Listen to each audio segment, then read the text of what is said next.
he was very well respected in the community, which made it all the more difficult for me because his friends and family members and stuff didn't want to believe me when my story was starting to come out. I mean, they weren't going to believe me anyway because a lot of his friends were part of the pedophile ring that abused me. I'm not saying every single one of them abused me directly, but I witnessed many of his friends abusing other children. Some of them abused me. You know, I saw what was going on in the pedophile ring. Pedophile rings. It wasn't just one. Okay, so my father, so he was part of this men's organization, and I was witness to this men's organization trying to turn men who went to this organization for help with their own abuse. I witnessed them forcefully pressure these men to abuse children. I witnessed it. And so this is how they like coerce them. They would try to like talk them into it. They would use, because these men were vulnerable. They opened their heart, they opened themselves and told these leaders of this organization things that they'd never told anybody else. They were in a very vulnerable position. And these men were using mind control tactics, which I will get into, trying to coerce them and put pressure them into becoming pedophiles. And that's common in matrix system. Okay, so let me get to my mom. So my mom, and I'll circle back around to that men's organization because there's a lot more to say about that. And they would do weekend long. The men's organization, it was weekend long. So these men were in these high pressure situations for an entire weekend. It wasn't just like an hour long thing. You know, it's like, you know, when police use the tactics to like to coerce a confession out of somebody, it's prolonged pressure, right? And that's what this that's what they were doing to get these men. It was prolonged. So like over the course of a weekend and sometimes longer. Anyway, so my mom's side of the family was not as entrenched in there was no Illuminati contracts with my mom's side of the family. There was alcoholism, and my mom, she may be like some type of autistic. She's definitely dyslexic, and she's very gullible and like naive. She's also a terrible person. Like she was part of my abuse. Like my mom sexually abused me twice as well. She was easy prey. Like he chose her because she was the way that she was. She's very easily manipulated. She is very quick to give away her power to authority figure, particularly a man in authority, and she is very wounded herself. Like when they met, she was like a wounded, scared deer, and he just molded and shaped her into like this gross person. My mom also doesn't like to look. She likes to bury her head in the sand. She doesn't like to look at difficult things. She would rather hide her head in the sand, and she would rather pretend that something is not happening than actually face it head on. And those characteristics were perfect from my father's point of view, because not only is she a victim, but she can also be molded into a perpetrator herself. Because of that, she was tied to his terrible deeds.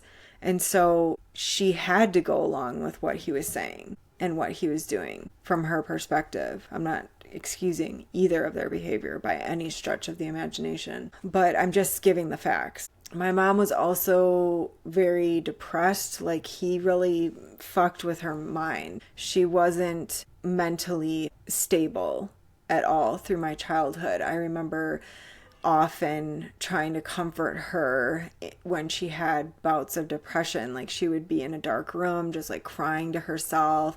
Rick was gone much of my child, like a lot. He was gone a lot, which was a relief for me in a lot of ways because he wasn't abusing me at those times. But I was left alone with my mother, who was not mentally stable. Okay, so I haven't even gotten to my sister yet. My mom, she could be evil herself. Like, she really could. But I think that it was not her nature, not her natural way of being. She was coerced into what she turned into. And I'll get more into that. She knew that I was being abused and she wouldn't leave him. I begged her to leave him. I remember one incident where I was 10 years old and I literally was begging my mom to please leave him. And she was like, I can't take care of 2 kids by myself. And I was like, I will get a job. I will do whatever it takes. Like, please, please, please. I cannot take it anymore. I hate my life. I cannot be abused anymore. Please, just like get me out of here. Get us out of here. He's abusing you too. This is not right. Like, he's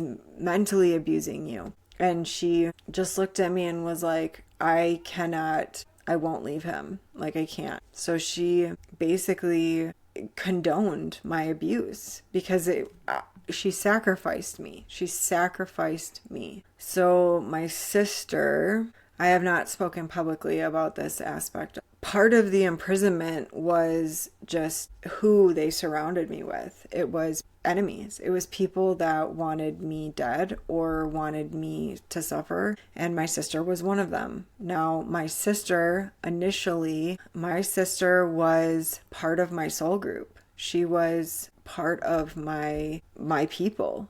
And when I first recognized her, I was a child and I recognized her soul. I knew who she was. I knew she was part of my soul group and I was excited. I was like, oh my God, thank God. There's like somebody who has my back. Like, somebody cares about me. No, I could not be more wrong. She literally, as a child, now she was younger than me. She was 3 years younger than me. As a child, she said to my face multiple times that she was there to watch me suffer. She told me that verbally with her words.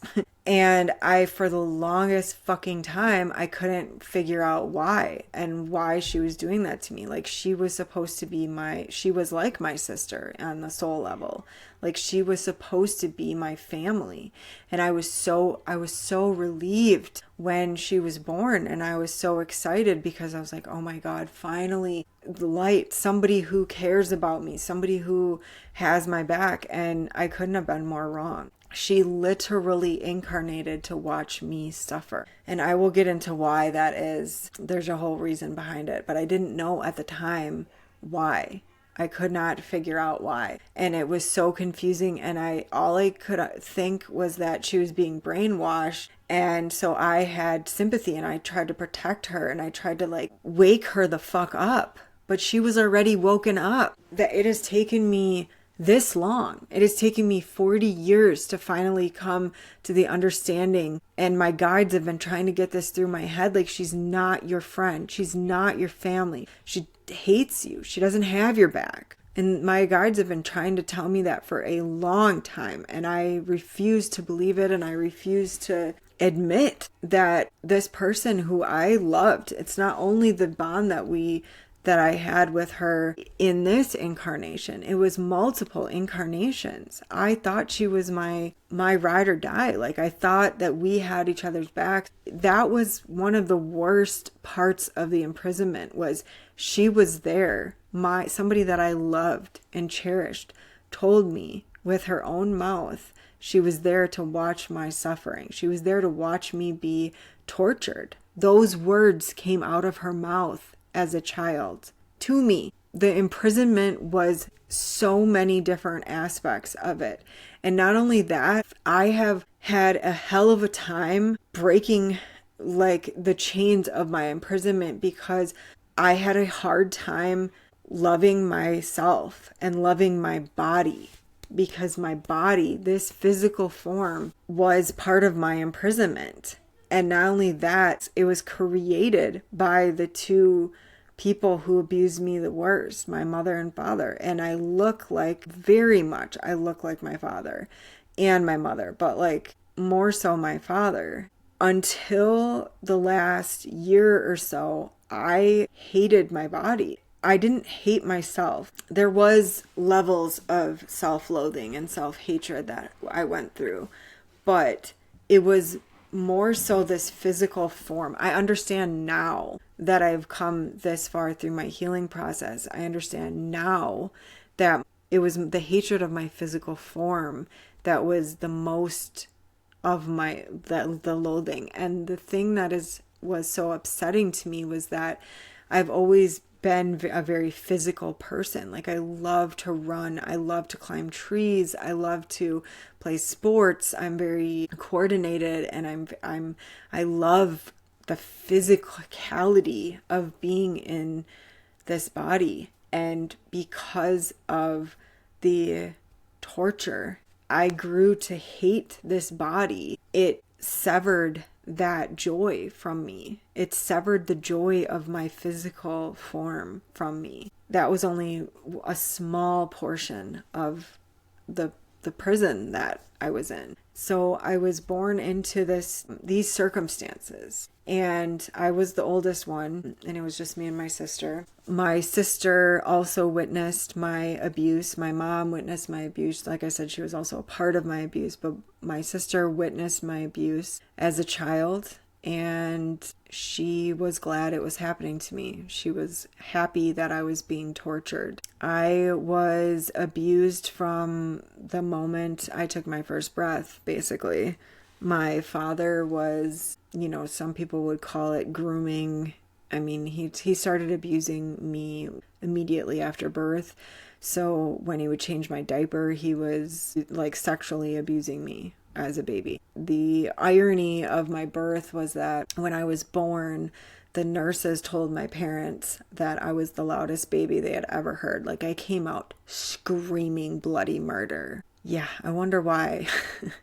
I did not want to be here in this body. I did not want to be in this incarnation. I knew what I was in for. It was a fight from the moment I took my first breath. It was a fight for my life. If it was a fight for my freedom, it was a fight to not be murdered. It was a fight to get away from the abuse. It was a fight to get away from my abusers.